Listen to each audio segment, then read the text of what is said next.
amigos queridos do LACENEM, nós estamos aqui novamente, agora com conteúdo de filosofia. Vamos estudar aqui um ícone do iluminismo, que é o John Locke, ok? E a gente vai aproveitar também para fazer uma comparação entre o Locke e o Descartes, né, no sentido da teoria do conhecimento, ok? Só que assim, a aula de hoje ela é principalmente focada na discussão sobre filosofia política, a filosofia política de John Locke, perfeito? Bom, vamos dar prosseguimento então aí ao nosso conteúdo. Olha só. Bom, Locke é do século XVII, tá? É considerado um filósofo empirista. O que vai dizer o empirismo? Nós conhecemos através da experiência. Não temos ideias inatas. Somos folhas em branco. Adquirimos a experiência com o passar dos tempos. A natureza humana, portanto, ela é construída. Meus amigos, prestem atenção no seguinte, olha só. A gente vai ter aqui, e essa comparação eu já fiz com vocês, tá? Mas agora é fundamental a gente relembrar. O Descartes, o que ele vai dizer? Ele vai dizer que as ideias são inatas. Já nascemos com elas. Tá? Já o Locke, ele vai dizer o seguinte: a nossa mente é uma folha em branco. A nossa mente é uma folha em branco. Qual é a diferença dessas duas teorias aqui?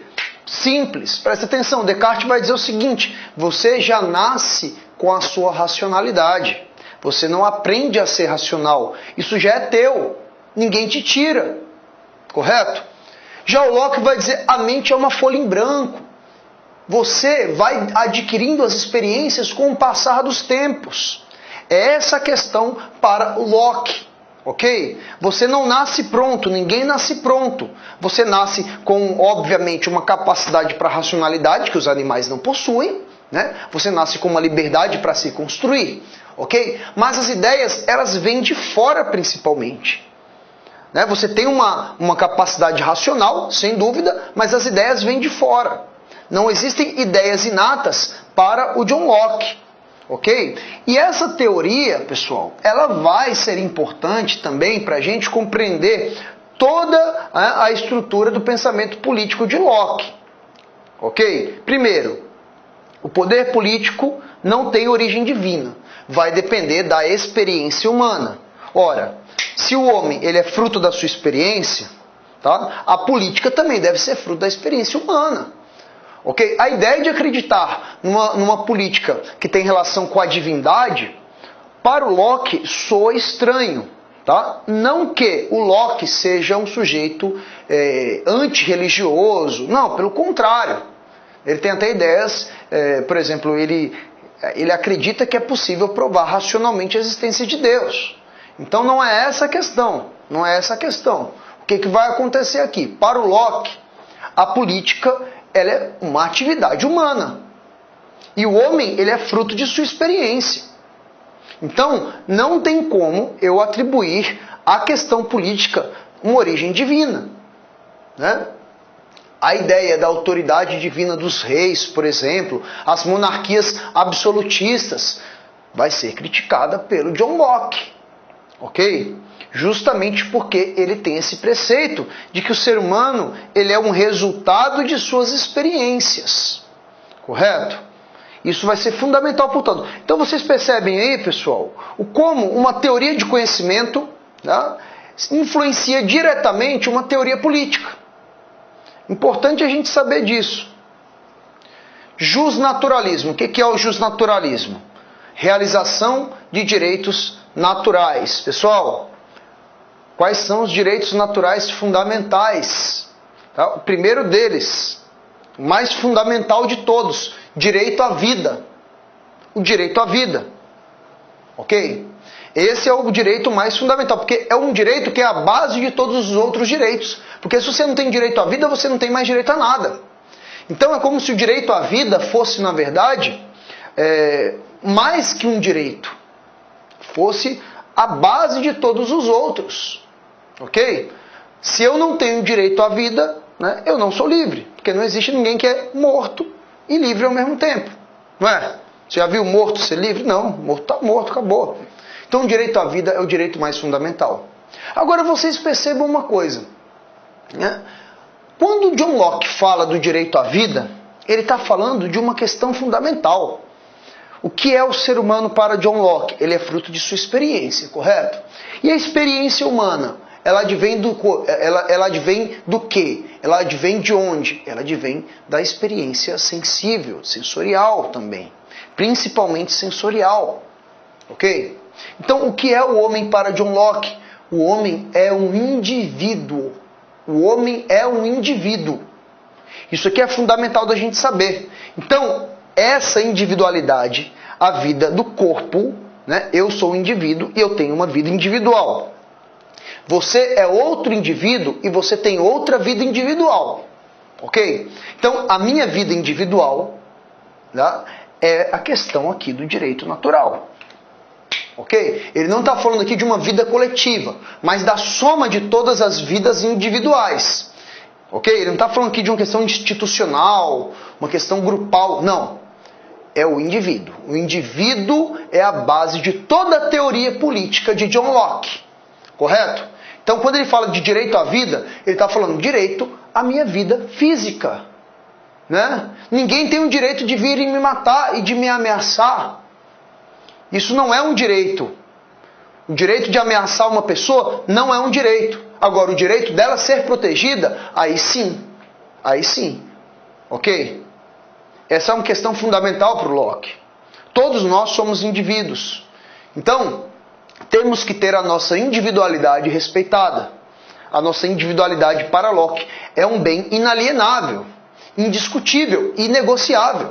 Não se discute o valor de uma vida humana. Né? Por que não se discute o valor de uma vida humana? Porque a vida humana é justamente a base de todo o valor. Nelson Rodrigues, um grande dramaturgo brasileiro, ele dizia o seguinte: um único indivíduo ele deve valer mais do que toda a Via Láctea. O que ele está querendo dizer com isso? Ele está querendo dizer com isso que a gente não deve respeitar o meio ambiente, as coisas que vêm de fora? Não, não é isso. Ele está querendo dizer o seguinte: não tem como medir o valor de um ser humano, justamente porque ele é a base de todo o valor. E você não mede aquilo que é a base da própria medida. Ok? Então, para pensar aí. Quanto você acha que um sujeito pagaria para resgatar um familiar de um sequestro? Não tem valor. O máximo de valor que ele teria, ele pagaria. O que ele pudesse dar, ele pagaria. Por quê? Porque ele acha que aquele indivíduo tem um valor fundamental, tem um valor que não é negociável. Tá? Beleza?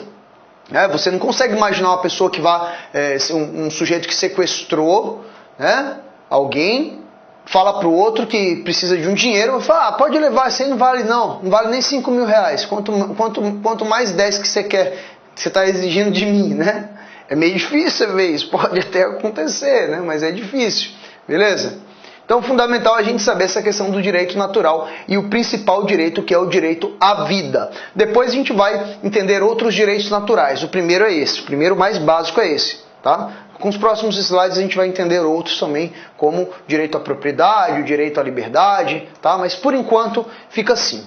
Então, todos nós nascemos livres e racionais e temos que ter essa nossa liberdade respeitada, ok?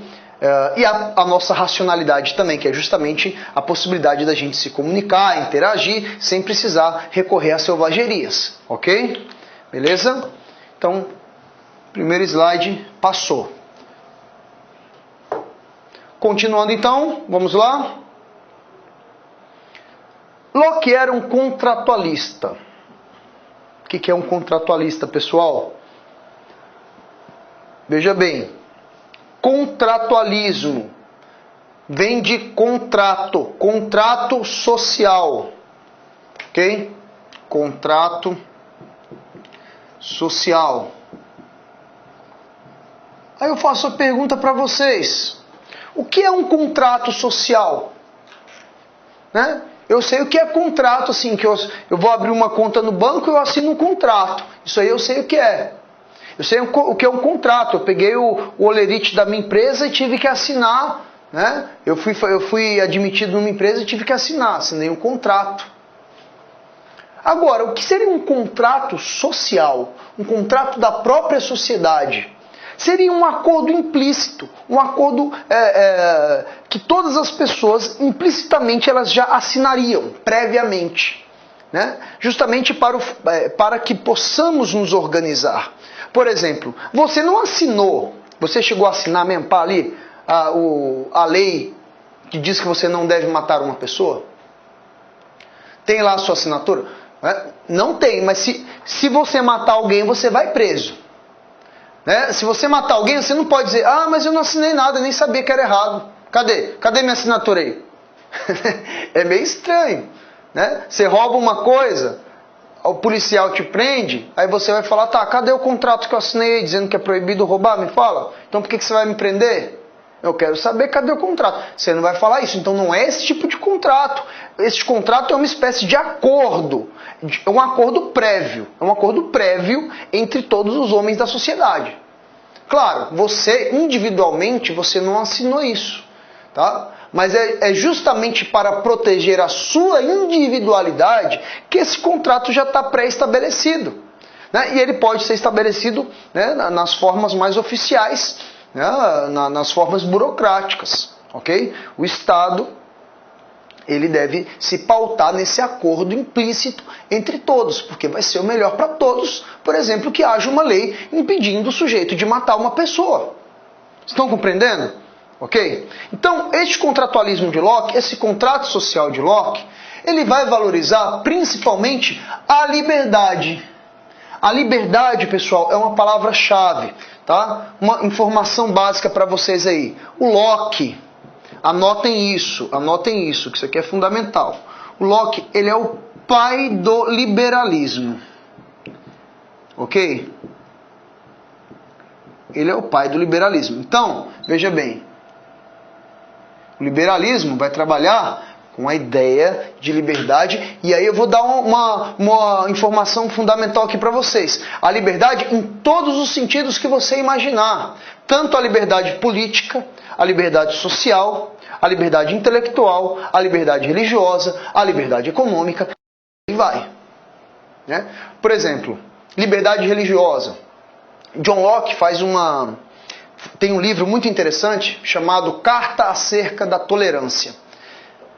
Esse livro, Carta acerca da Tolerância, o John Locke diz o seguinte, que a igreja e o Estado, eles devem estar separados porque cada um tem uma função diferente. Dizia o John Locke o seguinte, a igreja cuida da salvação das almas, o Estado vai cuidar do bem público. Não misture as duas coisas. Então, dê liberdade religiosa para o sujeito que não for... O Estado deve dar liberdade religiosa para o sujeito que não for da opinião do governante. Se o governante é católico, se o governante é cristão, né, e tem alguém, né, na sociedade que não é, então ele deve preservar esse direito do sujeito desenvolver, né, a sua liberdade religiosa, a sua religiosidade, tá, seja ela qual for. Perfeito? Então, nas ideias de John Locke está implícito também a questão da liberdade religiosa. Tá? A liberdade religiosa para Locke ela é fundamental. Não só a liberdade religiosa, mas a liberdade econômica, tá? A liberdade social e todos os outros tipos de liberdade. A gente vai falando com mais detalhes dessas outras formas de liberdade, tá? No decorrer aqui das apresentações. Correto? Agora, uma coisa interessante. O homem não nasce nem perverso e nem generoso. O homem não é nem bom nem mal por natureza. A gente vai ver daqui a pouco, né, nas próximas aulas, as teorias de Thomas Hobbes e de Jean-Jacques Rousseau. Vai ter uma aula que eu vou contrapor os dois. Thomas Hobbes e Jean-Jacques Rousseau. Rousseau diz que o homem ele é naturalmente generoso. Já Hobbes diz que o homem é naturalmente perverso. E aí eles vão criar teorias políticas baseadas, né, nesse conceito de natureza do homem. Já o John Locke ele vai dizer, olha, o homem não é nem bom nem mal. Depende muito do ambiente que ele vai viver, depende muito das suas escolhas pessoais. É impossível você prever isso. Portanto, é preciso que se dê a liberdade deste homem ir se fazendo, ir se construindo. Perfeito? Ok? Os homens são iguais e governados pela razão.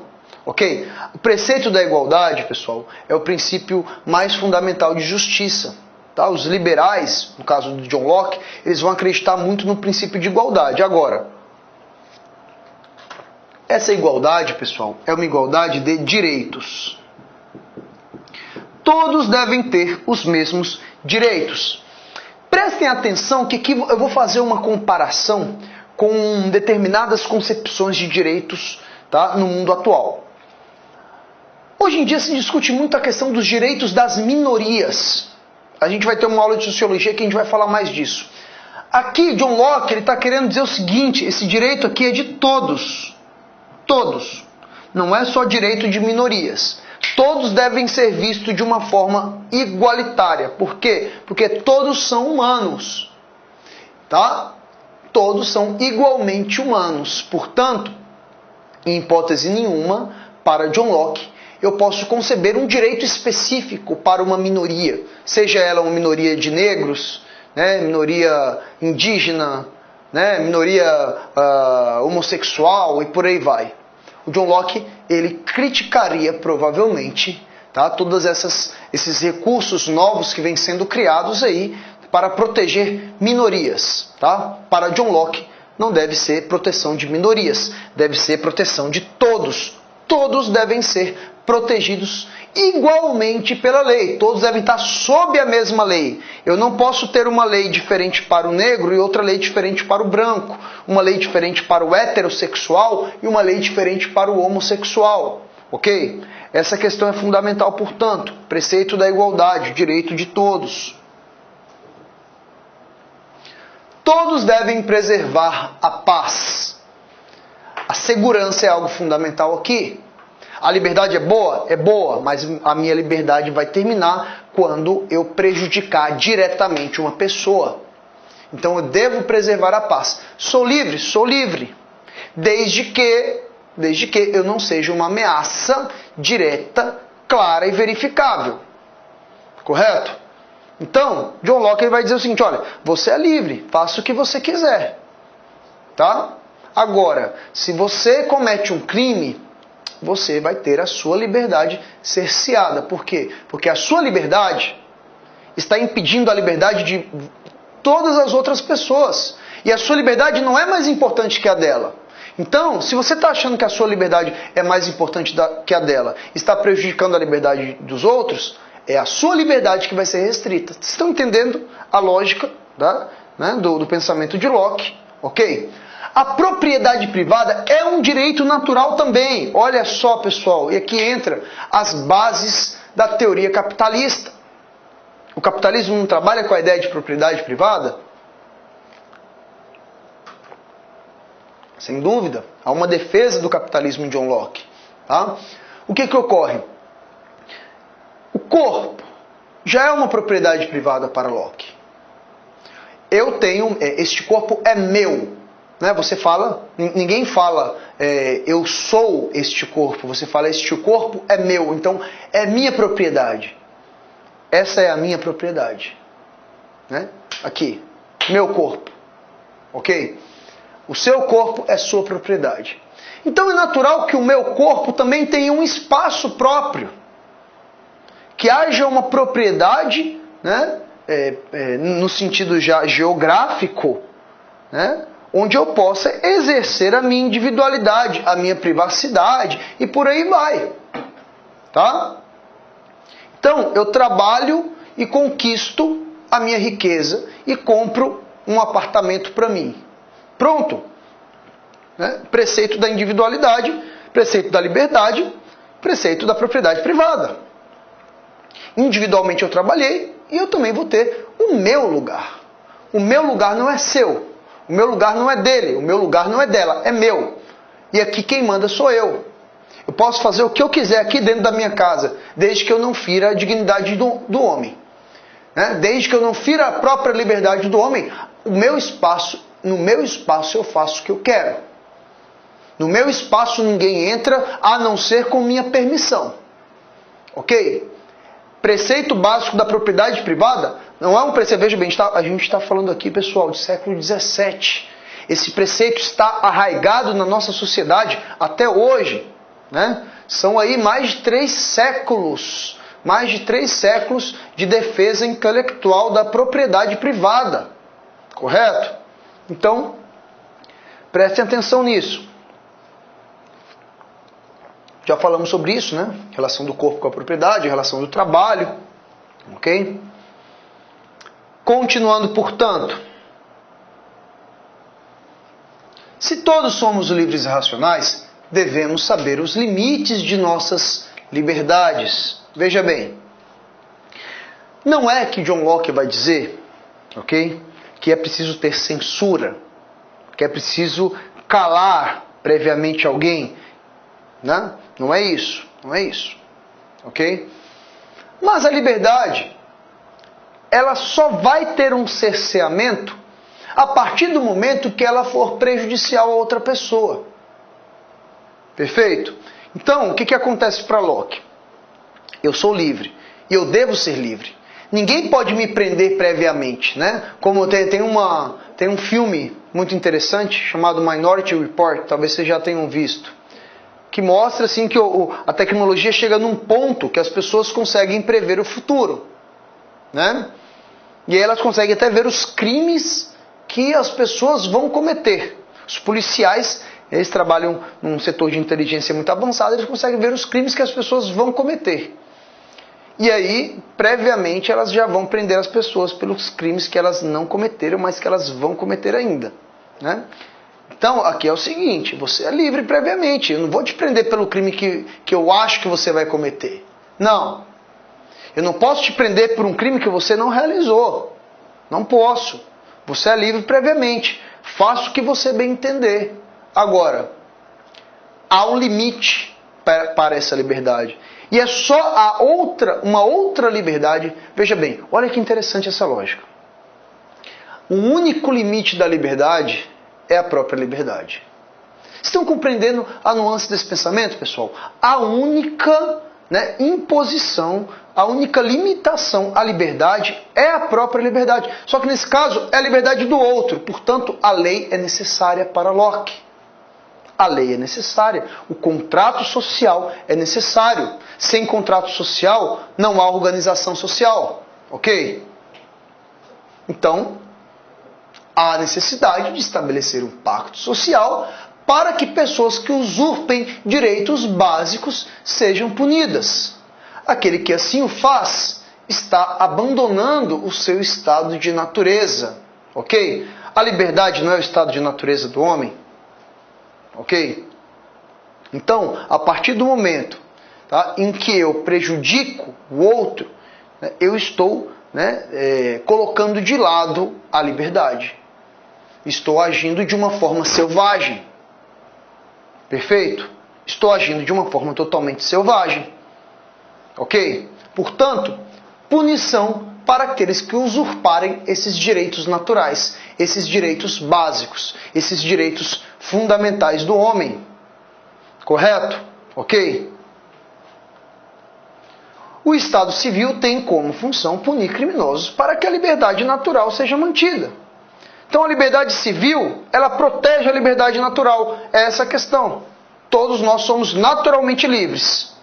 Então a lei, a liberdade civil, vai proteger essa liberdade. Pessoal, eu queria fazer uma rápida observação aqui para vocês. Só um minutinho. Uma rápida observação aqui para vocês, que é a seguinte.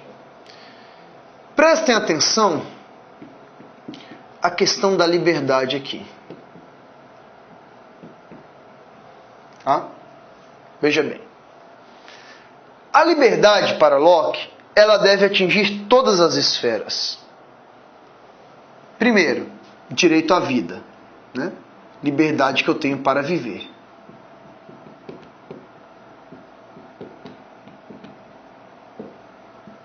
Propriedade.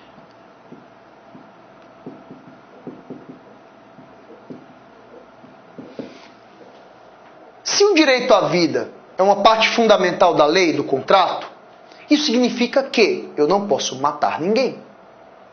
Se a propriedade é um direito, Isso significa que eu não posso roubar de ninguém. Propriedade, meus amigos, não é só a sua casa, não. Propriedade privada não é só a sua casa.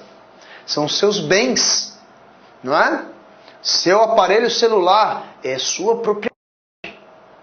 Ok? O roubo, portanto, não deve ser justificado sob aspecto nenhum.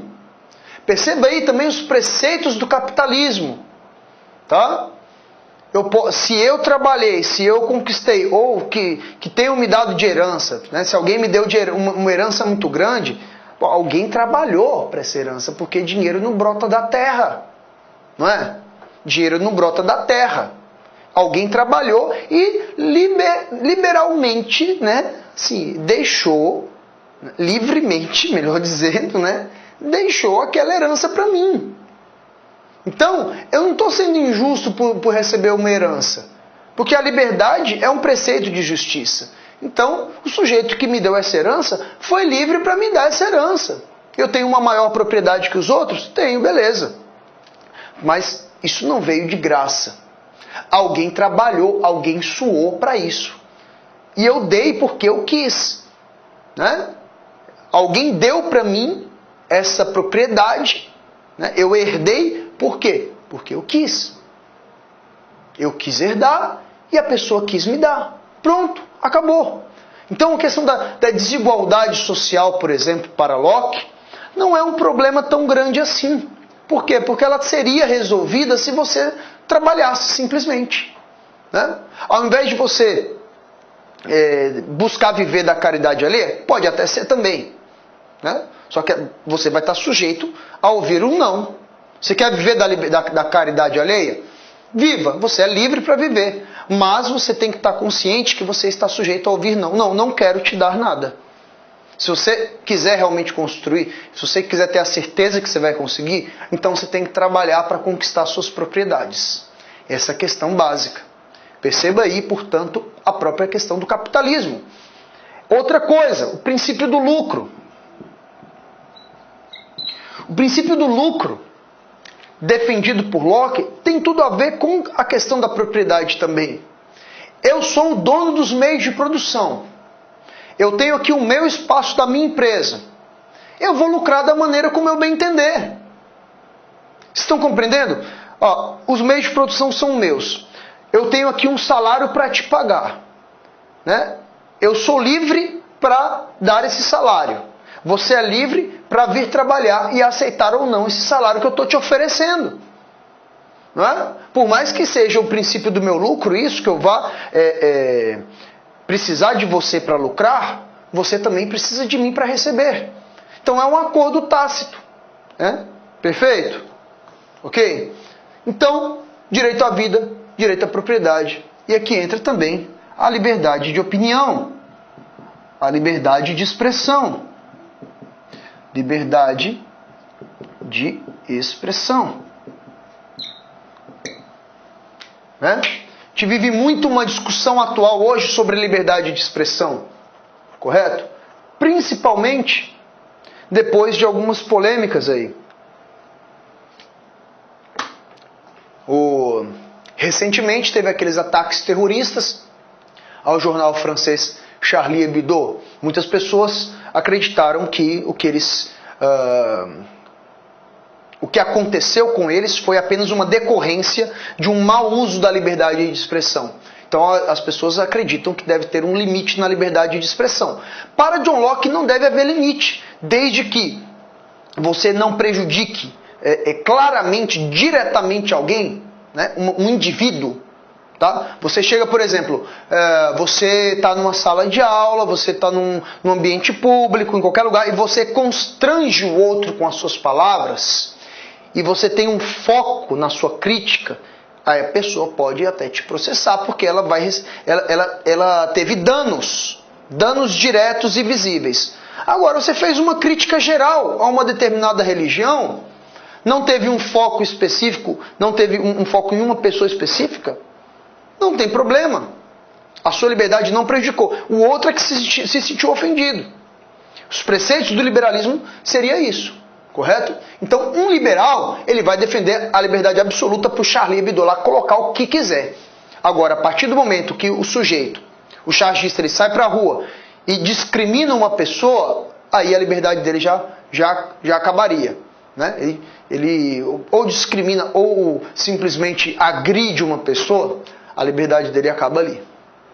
Ok? Essa é a questão. Eu tenho liberdade intelectual para eu criticar o que eu bem entender de uma forma geral. Agora, a partir do momento em que eu chego diretamente para uma pessoa, né, e as minhas palavras, de alguma maneira, constrangem, humilham, causam danos, principalmente se forem palavras mentirosas, aí é o caso de se analisar processos e por aí vai.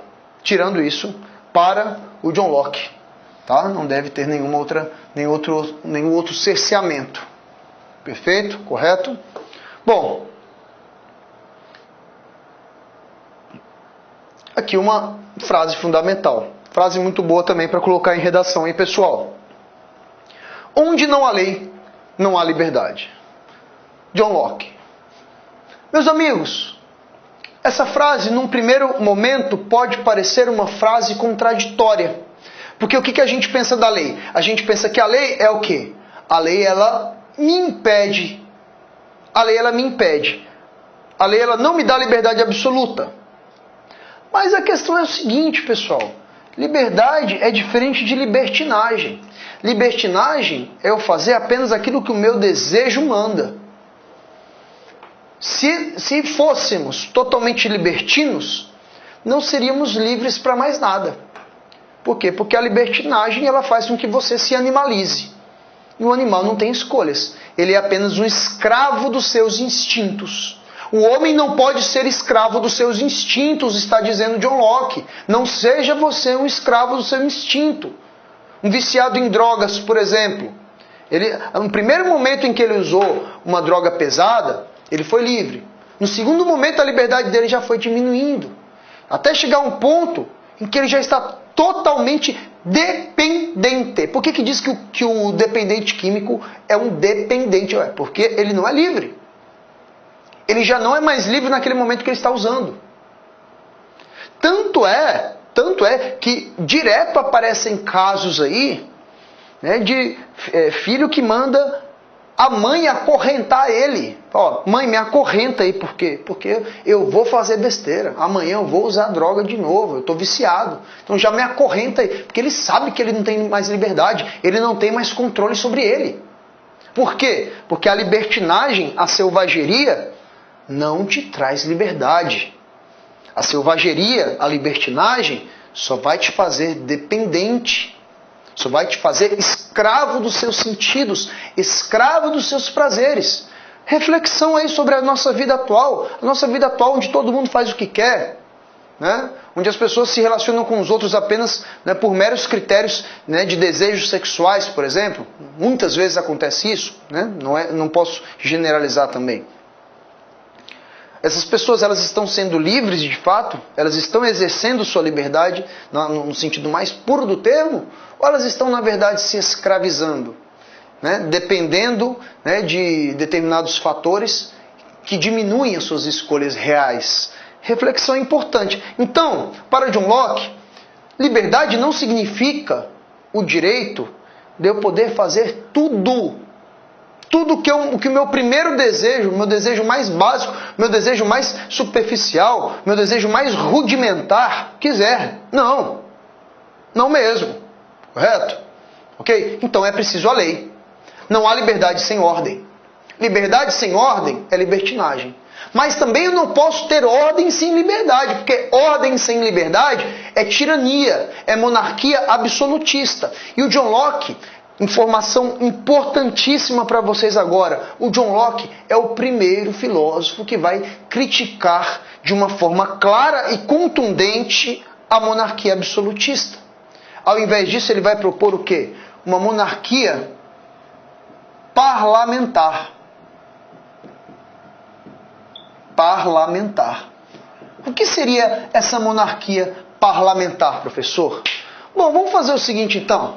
Vamos para o próximo slide, que essa crítica à monarquia absolutista vai ficar mais evidente, ok? O poder não deve ser concentrado nas mãos de um único governante. Eu não posso ficar, né, ao bel prazer de um sujeito só.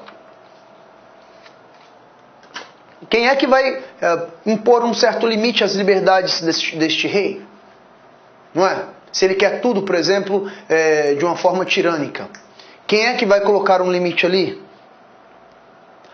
Se a liberdade dele atingir um ponto em que vai se tornar uma coisa totalmente selvagem, ele vai começar a querer que todos se submetam às suas vontades mais supérfluas, mais tirânicas também.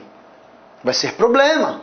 Então, John Locke afirma o seguinte: o poder não deve ser concentrado nas mãos de um só. O que deve ter?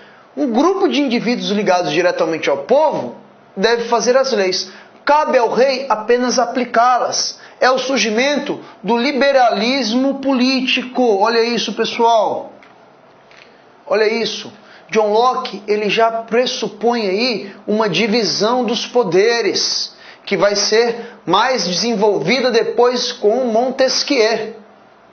Montesquieu vai fazer direitinho, tá? Essa divisão depois.